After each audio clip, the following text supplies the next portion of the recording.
All right, so I think it's time to wrap up the rest of the introductions.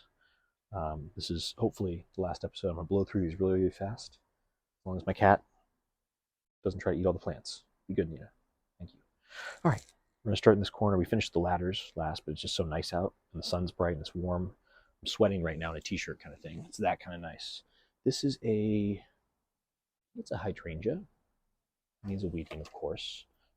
This is kind of a like weird project I'd tried.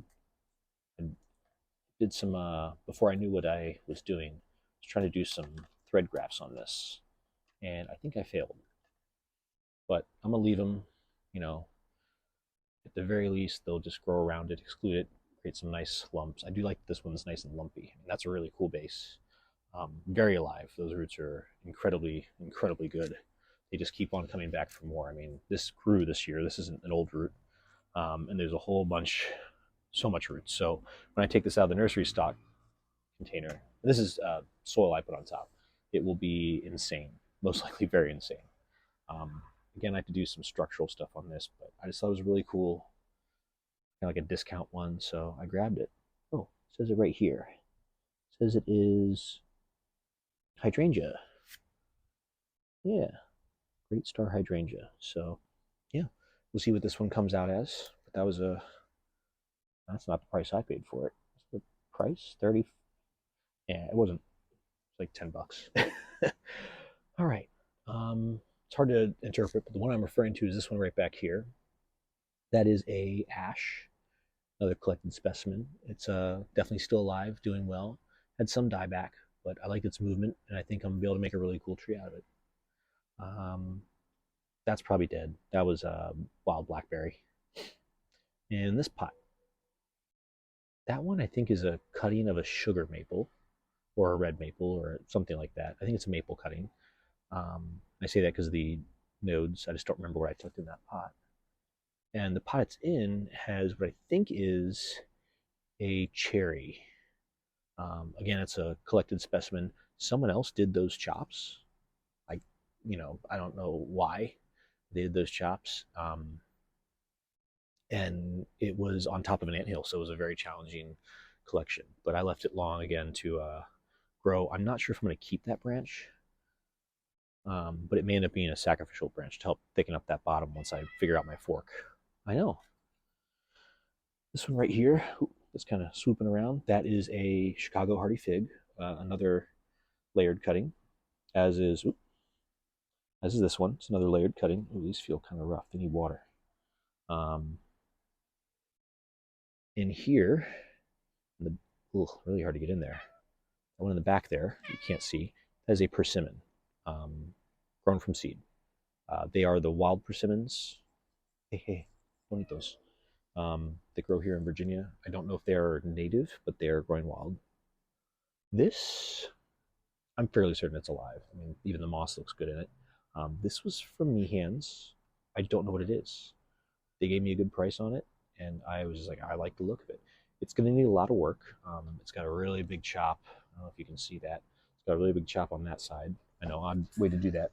But yeah, I just thought it was so cool. I'll probably keep it the way it is. I did solve some crossing branches, but I'm really not sure what the vision was for that. Just a cool, weird tree. Yeah. Right here, we have my boxwood. This was a discount, whatever. I did a lot of pruning on this. It's growing nice. I think these are flowers that are out right now. It's growing nice, but it's definitely going to need some healing. I probably won't do any more pruning on it this year unless it really grows. It just needs to heal up all those wounds and feel better. I did not put pruning sealant on that. I did this a while back. But yeah, I really like the way the trunk was. So we'll see what happens. This is a privet. Now, I know it's like not following the right rules. It's got weird right angles and everything, but the reason I like it is because there's Native American like signal trees that are shaped like this. They'll bend it down and it'll grow V's like that. So I'm going to try to keep it that way. There was a rock wall built in there and it kind of fell over. All right. I'll kind of step back a little bit here. Next introduction, I'm really proud of this one, even though I didn't do anything for it. This is my King's Gold Cypress. Uh, it's a beautiful broom style. I didn't do any pruning on the branches. I did a little bit of top pruning on the foliage, but nothing on the branches. And it seems to be doing okay. I have some yellowing, but it's supposed to be kind of, oh, there's that sun. It's supposed to be kind of yellow. It's really not super yellow, so I'm not too worried about it. All right, I gotta stand up and turn. Ooh, old bones. This is the European columnar, whatever, hornbeam. This is kind of the twin of the one I collected locally here, which I think is an American hornbeam. They're very similar, but I didn't know if it had all this. It was just a $12 tree, so cut it back and we'll see what happens. I'm sure this is a graft. It may be just a cutback, like someone hacked it, but yeah, it's got good taper to it. We'll see what it does. Moving on to this giant clump of what looks like nothing. This is a spindle tree, unanimous. It was bare rooted for a long time, just like the laurels. Sorry for the loud car noises in the background. And it did do some coming back, but then eventually these leaves died. I think they died because they just were not healthy leaves. But I don't know if you can see. Let's see if I can get in here. Budding out. Buds are ready to pop down here. That's a nice one. So it's alive. It's got really funky roots. We'll see if I can do anything with it. It might just be like a swamp tree, you know? This is my other Hakura nishiki willow. This is the one I left as a kind of broom style. Really low V, lots of branches everywhere. I'll probably have to revise that too. I'm not sure this one's going to continue to work, but I like that it's not as two-dimensional from every angle. It kind of has some dimension to it. So that was the brother to my one that I hacked back. This right here is I think that's an ash, another ash. I really love the way these ashes grow. So I grabbed a couple little ones and been working with them. It is on top of it was either a silver maple, a red maple, or one of those hybrids. I'm not sure. It had leaves on it, but they were all chewed up by bugs. So we'll see what sprouts out of that. Some kinds of my rosemary. Don't think they made it.